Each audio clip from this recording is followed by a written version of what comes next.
Ameublement Tanguay en première ligne.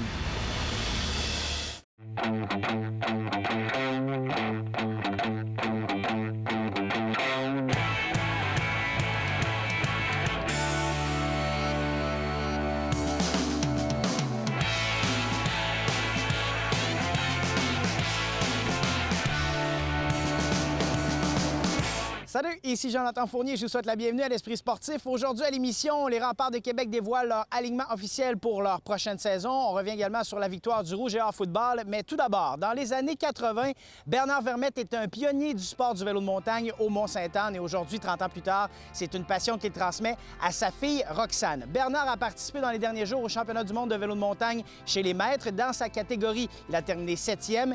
Et de son côté, Roxane est déjà championne canadienne junior, mais fait le saut chez les U23 cette saison. Il participera à ses premiers championnats du monde dans quelques jours.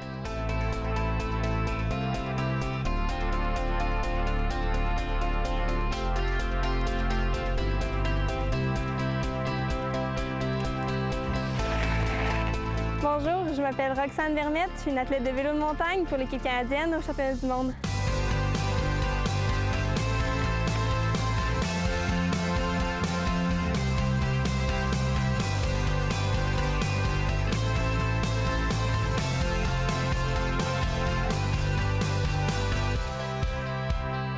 Comment le vélo de montagne est arrivé dans ta vie à toi?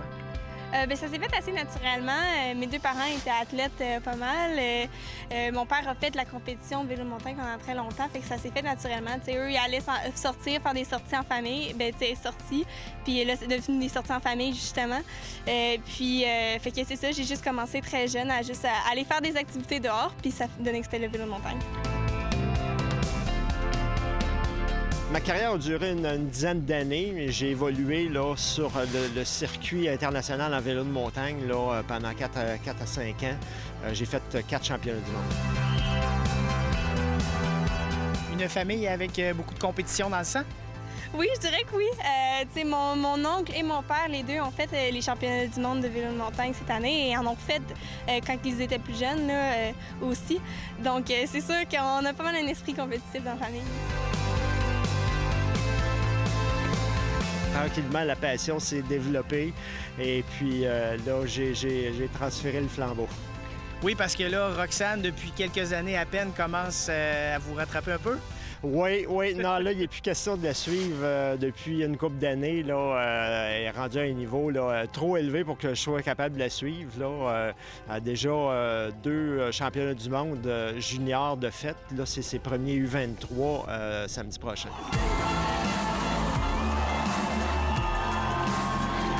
Tu es une fille de la région. On présume que tu as regardé un petit peu le parcours de Marie-Hélène Prémont aussi? Bien oui, c'est sûr. Marie-Hélène, c'est un de mes plus grands idoles. On a le même coach, Michel Leblanc. Donc, c'est sûr que ça fait que j'ai encore plus suivi son parcours. Fait que non, ça va vraiment être quelque chose de pouvoir enfin à mon tour faire le même parcours sur lequel elle a compétitionné autrefois. Jusqu'à l'année dernière, je faisais du vélo de montagne et du ski de fond, les deux à un niveau national. J'ai performé bien dans les deux, fait que ça a été une division difficile à faire, mais j'ai choisi le vélo de montagne qui est mon vrai amour. Qu'est-ce qui a fait pencher la balance du côté du vélo de montagne? Je pense que j'ai tout le temps préféré plus jouer avec mon vélo, juste faire des sorties en vélo de montagne, l'entraînement. Je pense que c'était un coup de cœur, là. Est-ce que tu te mets à rêver d'Olympique? Bien, c'est sûr, c'est un rêve. Je vise des Olympiques de 2024. Fait que ça s'en vient de plus en plus proche avec les Olympiques qui vont arriver bientôt. Fait que non, c'est vraiment un objectif pour le futur. On ne se gêne pas pour donner des petits conseils à droite puis à gauche et puis de l'encourager. Je pense que le meilleur conseil que je peux lui donner, c'est de vraiment vivre le moment présent, de vivre sa passion là, à fond et puis de juste s'amuser. Puis le résultat va venir. Quand tu t'amuses, bien, les résultats viennent également. Vous avez vécu les championnats du monde des maîtres dans les derniers jours. Là. Ça a comment ça a été comme expérience? Là? Comment ça s'est passé? Ça a été incroyable comme expérience. C'était un peu un retour dans le temps. Ça m'a permis de revivre tout au courant de l'été, tout le temps que je m'entraînais, de revivre ce que je vivais plus jeune. Et puis de participer à cette course-là, c'était vraiment intéressant. On revit les mêmes feelings qu'on vivait dans le temps, définitivement. Ton père était au championnat du monde des maîtres il y a quelques jours et là, c'est ton championnat du monde U23 qui s'en vient pour toi. On est où là, dans ta préparation? Comment tu te sens? Je me sens bien, je suis confiante. Là, ça fait tout l'été que je me prépare pour cette compétition-là, qui était mon plus gros objectif de l'année. Fait que là, je roule le parcours, je prends soin de moi. Puis c'est ça, fait que là, j'ai le petit stress un peu là, qui commence à augmenter, là, mais j'ai vraiment hâte. Là. J'ai juste hâte d'enfin pouvoir me comparer, là, voir où je suis au niveau international. Ta course précisément, c'est quand?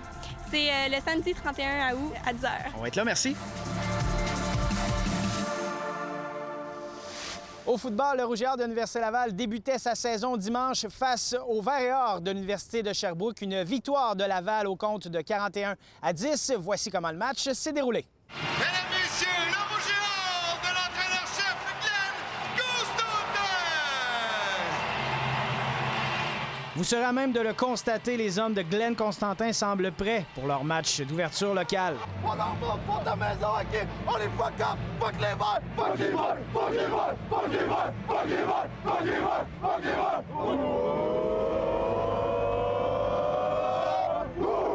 Sauf que le Vert et Or ne semble pas trop impressionné. Après seulement quelques minutes de jeu, Sébastien Bélan lance Sherbrooke en avant.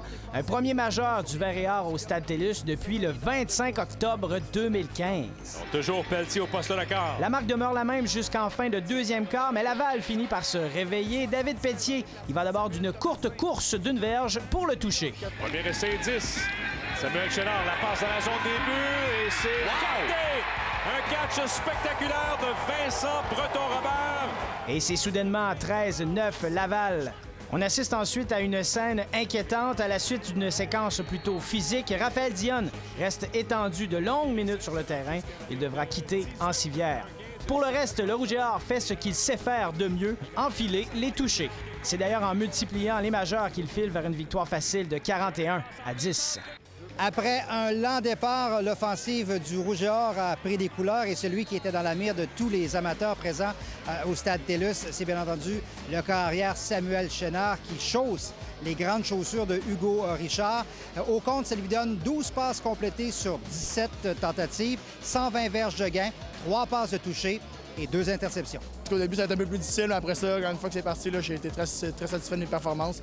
Puis je pense que l'équipe on est resté solide ensemble tout le long du match, puis ça a paru jusqu'à la fin. Bien content du jeu au sol. Je pense que c'était important pour nous quand tu as 3 joueurs de l'équipe étoile canadienne sur la ligne offensive. Tu dois courir le ballon. Le plus gros ennemi du Vert et Or aujourd'hui a été le Vert et Or. Je veux dire, on a dominé au niveau des verges, des premiers essais. Pendant toute la première demi, on a été présents. Par la suite, l'indiscipline nous a coûté cher. On commençait à se tirer dans le pied, les punitions, on recommençait tout le temps deep dans notre territoire. Puis je pense en bout de ligne, c'est ça qui nous a tués. Parce que je pense, comme vous l'avez vu, on a dominé dans toutes les catégories ou presque.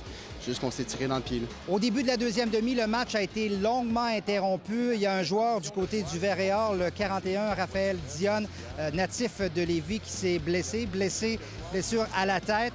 Longtemps étendu au sol, transporté hors du terrain sur une civière.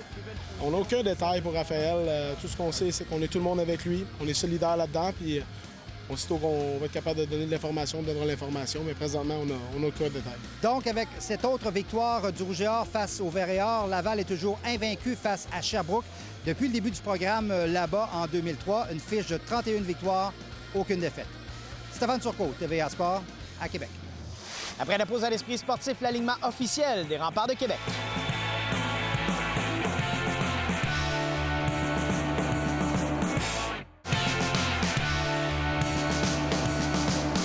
Aujourd'hui, l'entraîneur-chef et directeur gérant des Remparts de Québec, Patrick Roy, déposait officiellement son alignement auprès de la LHJMQ. Parmi les joueurs sélectionnés, le joueur nouvellement repêché et d'origine japonaise, Yu Sato. Here we are. Et le voilà avec son nouveau chandail des Remparts. Yu Sato en a aussi profité pour visiter son nouvel environnement hockey, le centre Vidéotron. Car de Québec, il ne connaissait rien, sauf... I hear that in winter it's so cold. Oui, c'est froid, mais cette première mêlée de presse lui permettra sans doute de se dégeler un peu. C'est sûr qu'aujourd'hui, il faut avoir autant de médias. Même moi, je suis surpris d'en voir autant aujourd'hui, mais en même temps, ça va l'aider à se dégêner puis à comprendre l'importance du hockey dans la ville de Québec. C'est Igor Larionov, l'agent de Yu Sato, qui a recommandé le Japonais au rempart, qui décrit son jeu d'une seule façon. I have speed. Évidemment, c'est sa vitesse. C'est un gars qui est très rapide. C'est un gars qui a une bonne vision de jeu, capable de fabriquer des jeux, puis est aussi capable de marquer. En venant ici, Yu Sato espère bien entendu avoir une carrière au niveau professionnel, ultimement dans la Ligue nationale de hockey, et peut-être devenir seulement le deuxième Japonais à atteindre le circuit Bettman après Yutaka Fukufuji. Do you know the guy named Yutaka Fukufuji? Yes, I know. Yes. This is the only player who played in National Hockey League? Yes, he's goaltender. Si Fukufuji est un gardien de but qui a à peine disputé 4 parties avec les Kings de Los Angeles en 2006-2007, Patrick Roy connaît aussi les ambitions de Yu Sato. Le plan, c'est de le voir jouer 3 ans, évidemment, dépendamment là, de son développement, puis s'il accède à la Ligue nationale plus rapidement qu'on pense. I want to play in NHL future. And become the second Japanese. First player. Ouais, pas le premier gardien de but, mais le premier joueur japonais dans la Ligue nationale de hockey. Stéphane Turcot, TVA Sport, à Québec.